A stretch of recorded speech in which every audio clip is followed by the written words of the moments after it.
Crip Mac, man. He just went on his first mission in federal prison to handle his business. That's right. Who did?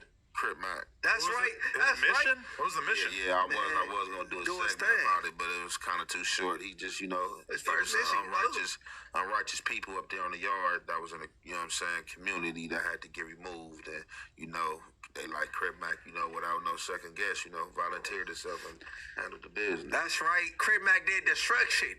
Yeah,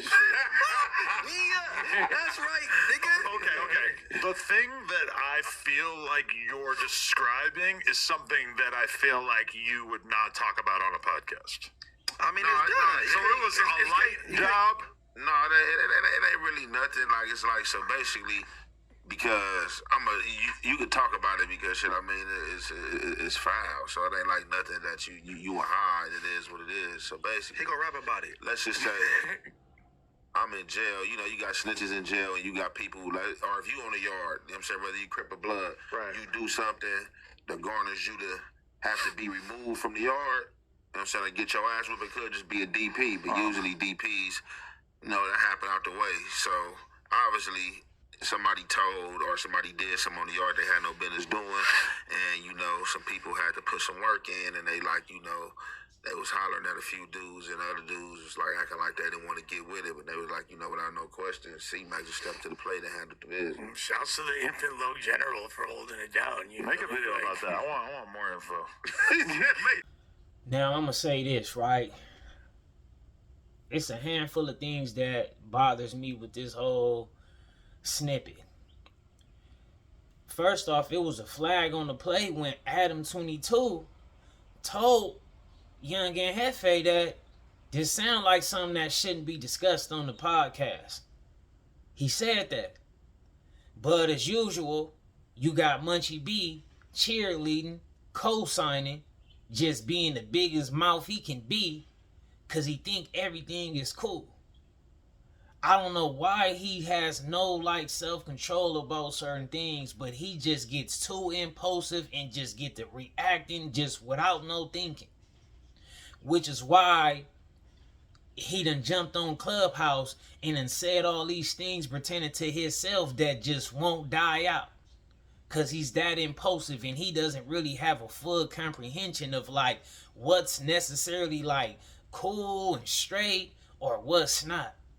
But he gonna argue Adam down talking about it's already done. It don't matter about what's already done. It's about what can happen in the future. Let's talk about this in a few different point of views, right? Whether Crip Mac get in trouble behind that or whatever the case may be, is still painting him in a bad light in the public eye. Look where we at now in society. We got dudes on camera talking about removal, mission, putting in work. Since when were these type of words just freely just used like that? Pertaining to some you know what I mean? I understand if you 80 years old and want to talk about something that's, took place 50 years ago, then I guess maybe you could get away with that, or maybe it is what it is, right? Probably won't even be a lot of people still living from whatever you talking about 50 years ago, right? But in this day and time, that ain't even their business. You know what I'm saying? I'm kind of confused. Is Munchie B cheering because he know Young and Jefe is painting Crip Mac in a weird light? And this what people gotta understand. Everybody don't always need your pat on the back or your flowers. Cause I'm sure that's what people gonna try to hide behind, they was giving him flowers and all that stuff. Nah. That's Crip Mac business. If he want to highlight some type of because when he do these things, when you do removals and putting in work and you on a mission and all that stuff, a lot of time that can result into getting new charges, right? So if he want to talk about him breaking a law or breaking the rules of his prison, you know what I'm saying? That's Crip Mac business. I don't understand, why would that find, like, why would that be something someone find they place to get out here and put out there on the internet? Like, you not Crip Mac. That ain't your business to disclose on the internet. It's still something that normal society look down upon. Everybody knows that every time Crip Mac catch these cases, one of the main things everybody do that care about Crip Mac or close to Crip Mac is run these campaigns on how they can paint him in a better light for the court. Right? It always happens. If y'all go look, however y'all go find it, any time frame where Crip Mac is catching cases, it's always followed with some type of campaign for those that care about Crip Mac to paint him in the best light they can. And you know that goes on with pretty much any and everybody, not just Crip Mac, but that's just the case. Especially if you haven't been doing good things in the light prior to you getting caught up in your situation, you definitely need people to highlight it then. You know, they take signatures and stuff from people to say what kind of person you are, character witnesses, all of this stuff play a part.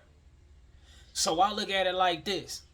For Crip Mac to get sentenced for like 2 years or something like that, and he on his way home, but instead of us just letting him take his course, we want to highlight him doing things that's frowned upon in the court system on his way home. People don't have a full comprehension on what they actually be doing when they doing things.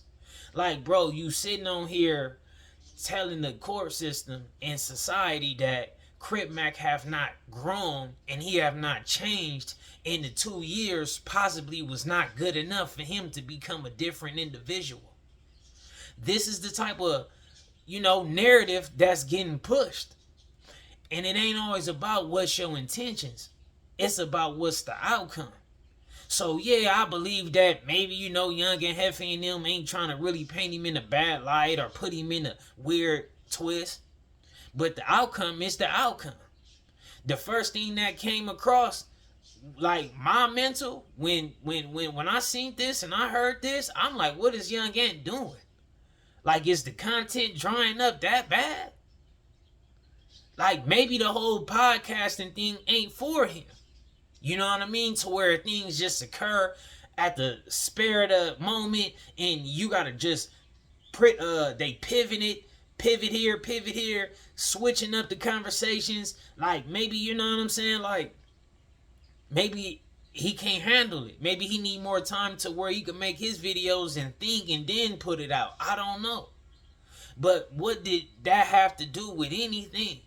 I know they was talking about Crip Mac, or they brought up Crip Mac, and they was talking about all kind of things pertaining to Crip Mac. But what was the reason for you to get on the public and highlight a criminal act that a person participated in? You know what I'm saying? Rules that he broke against the system. Why would you get on here and highlight and say that he's fully actively involved of street activities and street politics? If the judge and the court and the system don't know what he did, or whoever don't know he didn't do, that's where it should stay. It shouldn't be publicized that this man committed something that's not should be publicized. That's not your business. I don't care where you get the scoop from.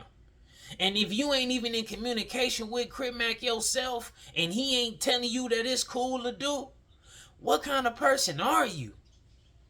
Is that where we at with ours now?